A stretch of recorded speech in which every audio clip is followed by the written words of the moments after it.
I work. Like, I don't go in no office and sit down. I work. Owner and operator. And the thing is, even if we were fully operational without it, I feel, who is it? Ronda Rousey? I'm not a do nothing.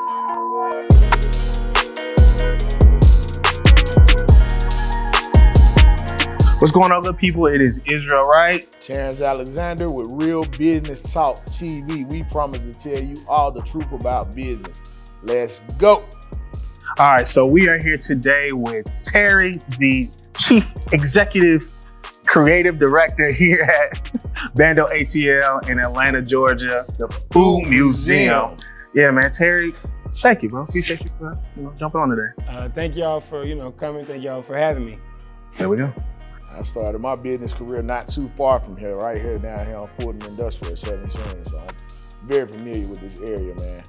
I like what you got going on, man. It brings back a lot of memories just looking around, seeing some of the culture. So appreciate it. That's one of the things that we really wanted to do here was kind of showcase the Black art and the Black culture throughout Atlanta and throughout just everywhere. And explain what the Bando Food Museum is, like, if the people don't know. So the Bando Food Museum it's a restaurant. You can come in and order wings, but we're more like a museum. So when you come into the Bando, a lot of people get lost in the art. People that don't even like the food, they like the art. Like people will go on Google and be like, I didn't like the food, the food was cold, my pictures were fire as and it's like, okay, so let's lead with that then. Yeah. So what we do here is we really just showcase Black art. When we first started, we had just an array of Black art. It was just a conglomerate of ideas that had no direct vision or... So who's the creative behind the art? Like me. Yeah. Okay, you're correct. So how did you come up with the vision to do this? Like, how did you come up with the vision? Like, tell us. Tell the people. Well, originally me and my partner were teachers and we wanted to open a school. So it was like, okay, we're gonna open a restaurant to raise money for the school. And then we got in here and it was okay. So, cool. You wanted to open up a restaurant. Who was the cook though? Like, well, we hired a cook originally. Okay. And how did that work out? I'm still cooking today, so Got it. that's pretty much what it is right now. And what type of school did you want to open up? We were opening up a special needs school for boys in Atlanta, because that's what we both taught, special needs. We wanted to open up a school for boys with behavior problems, not boys that have, physical disabilities, but ones that are labeled special ed because they get in trouble. Yeah, and that's a big thing in the Black community. Definitely. Yeah, and a lot of those boys get, like I said, the bad rep early, but they don't have the guidance, the mentorship, or just somebody to just say, hey, bro, it's whatever you're going through, it's okay. But they don't have a father at home. That's a big thing too. People act out when they don't have, they didn't remove the Black father from the family, so. That's definitely true. So what made you kind of step into that space of even wanting to do that? Really, like I said, I got a job at a school and just instantly fell in love with the kids that I was working with, my first year students. Those are still the boys that we mentor to today. They're the boys that work here at the restaurant. So we've been with them for like 6 years. They went from being our students to our mentors, and now they work here. So we just how did you go about finding this space? Because it looked like a Bando for real. So tell us the process you went through with finding this space. So in order to find the space, I really just, I don't do a lot of online and calling. I get in my car and I rode around and I found it. Okay. Like I literally found the spot, called the number, met with the broker, landlord, whatever you want to call it, and we negotiated a deal and went from there. How long have it been open? We've been open for 2 years now, going on 3. If you could tell yourself something 2 years ago, you could go back, what would you tell yourself before you get into the restaurant business? Smoke day. That's real. I like that. What are like some of the early challenges of even getting a location? Like if somebody wants to get a brick and mortar, what did you go through? So we opened up during the height of COVID, middle of COVID. So we didn't know anything about opening a business. We didn't know left from right. And when we were trying to open a business during COVID, everybody was closed. So you couldn't even call anybody. Everybody was on email. So you just basically bootstrapped it and went full throttle. That's been the story since we started. So what's some of the problems you had like in the restaurant business? Give us like some problems, because I know a lot of our watchers, they want to open up a restaurant. So what kind of tips would you give them? You said problems? Yeah, problems. You only said 30 minutes though, right? I don't know if we're gonna have time. We got time. We got time. I would say the biggest problem would be overhead. Like overhead is the overhead is astronomical. There's things that you can't predict. The heat, the hood breaking down. You can't predict the AC going out. You can't predict the door breaking down. You can't predict the fryer. Like it's at this point, it's just like every week it's like, okay, what's next? Like, come on, what's gonna break down this week? Like, so would you say that's just business, like in general, to where? And I know I had restaurants. So how was it like the food inspector? How is that? How often do they come? The food inspector, well, since it was COVID, they came one time, and the food inspector, so I knew somebody that worked at the health department that got them to come out, and she was cool. So we've never had a problem with the health department. Even last time they came back out. We don't have the problem out of them. What's the reaction when they come in and do they jump or do they say? Well, the first health inspector that we had to remind her to do the health inspection. She got so caught up in the art to where she didn't even come in the kitchen. Dang. It was like, we had to literally say, come on, we ready. So the other health inspector, same thing. I think they're so caught up with the art. The art of the because bread. it reminds people of, a pastime and stuff like that, to where we get a lot of respect from individuals in the city and things like that. If you don't mind me asking, was the health inspector black or white? Black. Okay. So, yeah, they definitely got caught up, right? Me in Atlanta, so I yeah. was about to say, I didn't even know they had white health inspectors. Okay. So would you do it again? Would I do the Bando again? That I don't know. I'm 50-50 on it. It depends. I would do Explain, it give us like the 50-50. Give us a scale. The 50 this way. Yeah, the pros and the 50 cons of like why you. I would say giving up personal time. Okay. Giving up a lot of personal time is one thing that I'm not gonna say I didn't anticipate, but I didn't anticipate it to be that unrewarding. And I understand that. Unrewarding, explain that. Like, tell us what's unrewarding about owning a restaurant. Because I know a lot of people, it's their dream to own a restaurant. And or a business period, but specifically a restaurant. I think that social media specifically today makes owning a business look glamorous. It makes it look like it's the thing to do. And if you're not, working for yourself, then you're working for the man. And a lot of time it's like, no, it's better to work for the man and learn the system sometimes, right? Or be on the team, yeah. We need people at McDonald's. Right. There you go. Like everybody's valuable at something, and not everybody's meant to be a business owner. So I would say that, to circle back to the question, I would do it again. I would do it differently, because the sacrifice that I've given up for my personal life is astronomical. The financial losses that I've taken thus far. Give us some of the financial losses you'll tell the people. I mean, all of them. There's no money. It's pretty self-explanatory. Like, I went the first year. I know that people say, don't use your own money. I went the first year pretty much paying for marketing out of my pocket. And even when I look back at the trajectory of marketing that we have went through. And you can't do business without marketing, just so the people know. But we haven't done marketing in a whole year almost, and I'm always like beating myself up. I'm wondering why. I'm like, no, you broke. You paid for the shit the first year. Yeah. And then I'm sitting here thinking about it like, no, you're broke. That's why you're not doing marketing. Yeah. So now we just kind of revamping and getting back to it. But you're right, marketing is key, and marketing is a bitch. Yeah. Definitely, because it's throwing money in the air and hoping it sticks sometimes with marketing, right? Mm-hmm. And then he creates his own marketing. So yeah, I'm about to say it definitely sticks.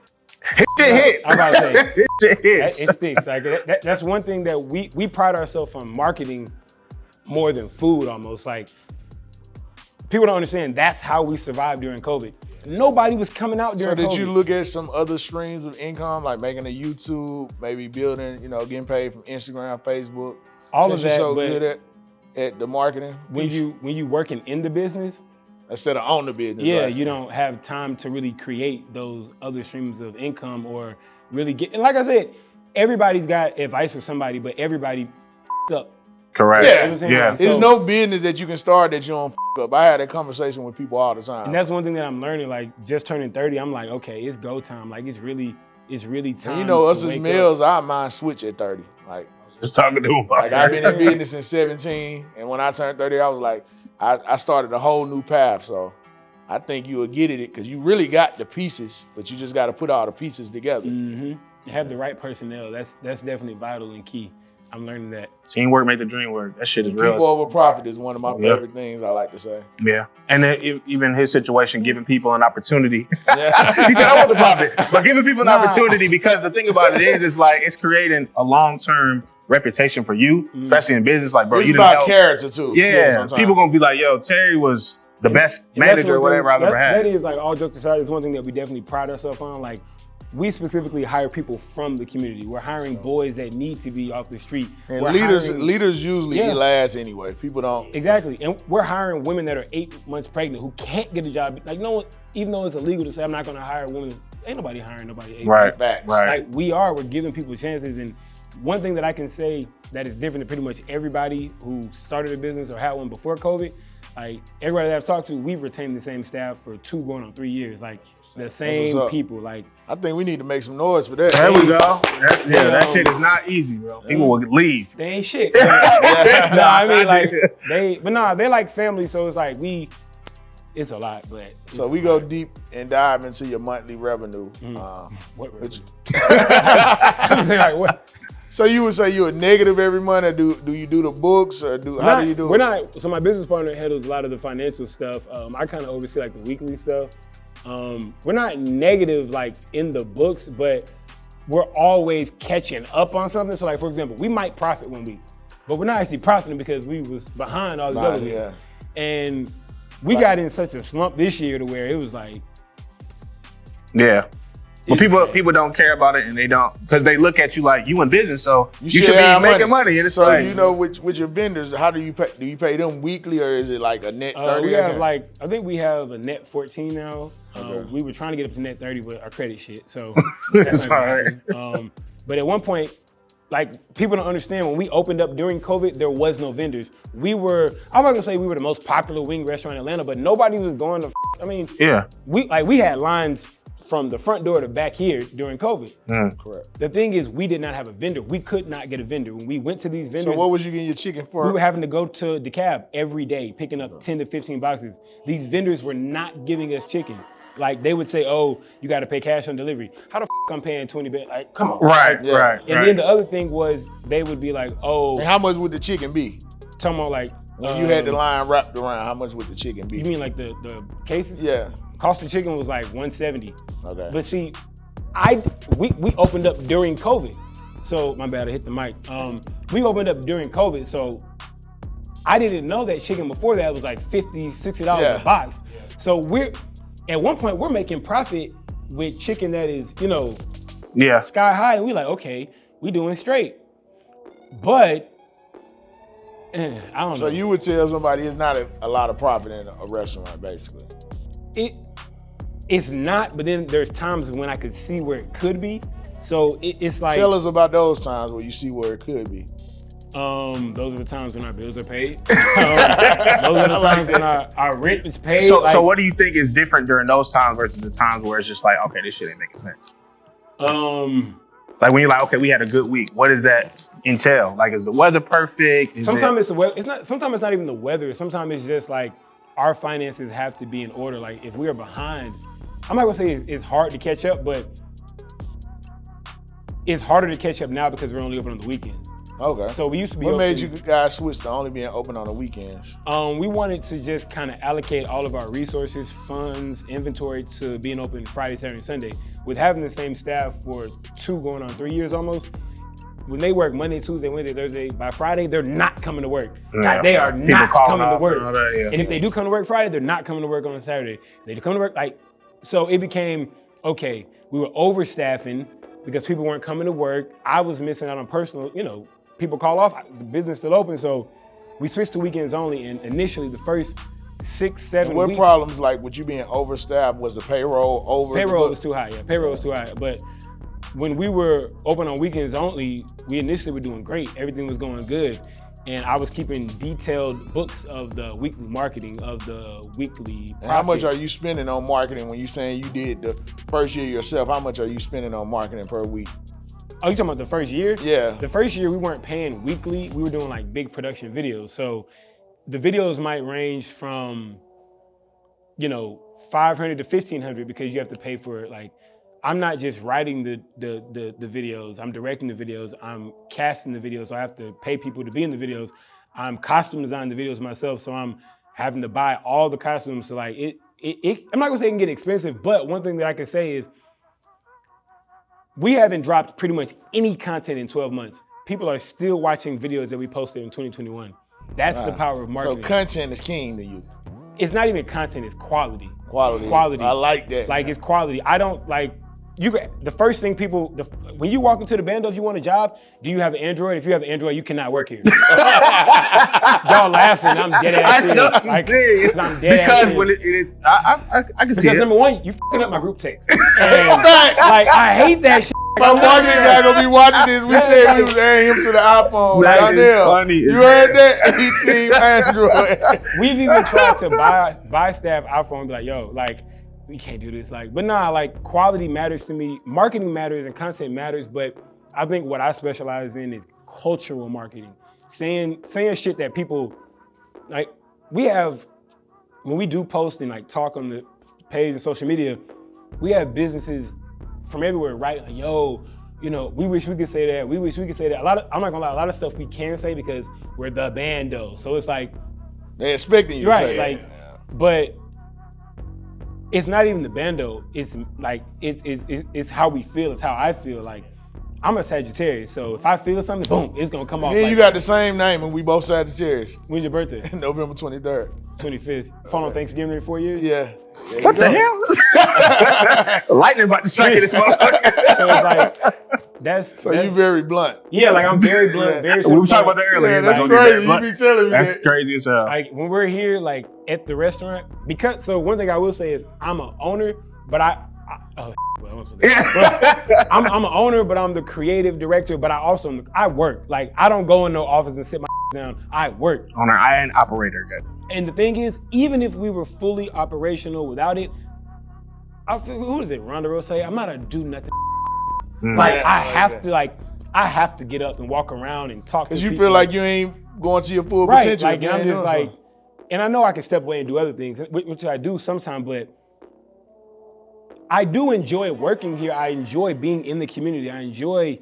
It's like family. We work with the same people. But it's almost like sometimes you can switch to like a nonprofit and get like, I'm just giving you a business idea and switch to get donations. No, we are a nonprofit. That was they are, yeah. Like, we're a nonprofit. Okay. We're not making any profit. We're a nonprofit. Like, we're a nonprofit. Like, No, I'm talking about like not on legit. paper, goddammit, but I'm we talking are about like nonprofit. legitimately a Nah, I know what you nonprofit. mean. So you can raise money that way. You know, just an idea. mentoring. We wanted to one time. We had a mentorship program. It was just the what is it, 501(c)(3) Yeah. It's a lot harder to get than a. Correct. Yeah, then the LLC. Yeah. They want you to goddamn be a gymnast and Yeah. jump through a hoop. And, Yeah. Give a little blood. Right, and- I'm like, But you know, maybe you can holler at me out there. And I done help people set it up. that's something that we definitely need to get back to because we have mentorship program with boys, and that's what we really want to do is step away and still have the boys here so we can like, okay, come to the back. Like, why the It sounds like you want to be more like a non-profit than a for-profit. But nonprofits make money. Don't get it twisted. Yeah, non-profit don't mean you don't make You profit. make money. Don't It get it just means twisted. you can open up the doors and get some funding to help. tax credits, Grants and all kinds of stuff. Yeah. So, especially with what you're doing, I mean, I think that would be something that people 'Cause would want to get behind. A lot of people would want to get behind it just to, you know, the Bando. All right, so just a quick pivot, just a quick question. So what is especially how involved you are with young men in their lives and being impactful, what's your views on Deion Sanders? Who? Deion Sanders and I Coach mean- Prime and the So like the thing is, one thing I'll say that I used to be very like, I'm not gonna say used to be pro-black. I went to school for sociology and focused on black plight. Like I went to get my master's in African American studies. I'm not gonna say I stopped giving a I stopped listening. So I stopped just it just became like, I'm tired of it. But one thing I will say with Deion Sanders is like, black people, can't say that. yes, you can. I'm trying to think of the right way of wording it. I'm 50-50 because Deion Sanders did create a movement. So it's like, yeah, man, like, yeah. But you know, they was saying like either he was gonna get fired. Yeah, or he had to leave. The other part of me is like, why do black people have to be complacent? Why can't we elevate? Why can't we, you know, succeed without being considered a sellout? Like, why do we have to be so monolithic when it comes to success? Like, so with Deion Sanders, I feel like a lot of black people should take this approach. Like, I forgot who said it, Wayne, something like, if you ain't me, feeding me, financing me, I don't care what you do. Like, get your money. If you're not disturbing the culture or the peace, like, I mean, he gave, what, 2-3 years there? Yeah. Like, he paid out a lot out of his own pocket. That's what I'm saying. And they didn't talk he got a lot of donors. And they didn't talk about him getting his stuff getting broken into. Like, yeah, you know what I'm saying? Like, yeah, that too. We know He created sponsorship opportunities. He generated a lot of income in that area. Like, created a lot of jobs. I know for me though, I know me, I get attached easily. So like, I don't get attached, but when I do get attached. An addictive personality. That's what people tell me. Like, that's what my partner always tell me. He be like, bro, how can you cuss out the staff and they still come and dap you up the next day? He was like, I say one thing and they don't talk to me for a week. And I just, different show for them folks. I don't know, like. Yeah, you're a real Sagittarius. Yeah, like, I think the difference is between me and my partner too, I don't give a Like, you can be mad. I don't give a Like, I'm gonna walk right by you and not give a Like, but you still gonna get the job done and you still gonna. And I dare you to say something. Right. Yeah. Like, but I don't walk around like with my chest out like that at work, but every now and then, you know, I do have to assert myself. But for the most part, I don't really, like, everybody just gets it now. Like, we work together. Like, that's what it is, because I realize that it's a team effort. Like, if you gonna ride with me for 2 years, you on my team. Yeah. Facts. It's dope, man. I love it. Any other questions you could think of? So, if you could go back and you say you're not making any profit, what can turn your business around if you had a genie, basically, somebody that can come in and just say, I'm gonna give you capital, what would turn your business around? What would you do different? The only thing I would do differently is pay off a few debts, and over the last 2 years, I know that I would just alter things, because for us, Q4 is always like, it's a drag. Like, it's a drag, but we just have to prepare more for Q4, because Q1, 2, 3, we're pretty much, you know, rolling. Like, Q4 used to be better when we switched up the art. So we had a whole Christmas theme. This year was supposed to be Friday after next theme. A whole Christmas extravaganza, but bro, like, so it was like, you know, but we're about to revamp and remodel in the next like 4 to 5 weeks. So we know we're gonna be busy. I'm really about to get out of my own way, and that's one of the things that held us back last year. So, or this year. So that's what's really gonna help next year, I know. So thank you guys for tuning in to Real Business Talk TV with Terrence Alexander. Israel, right?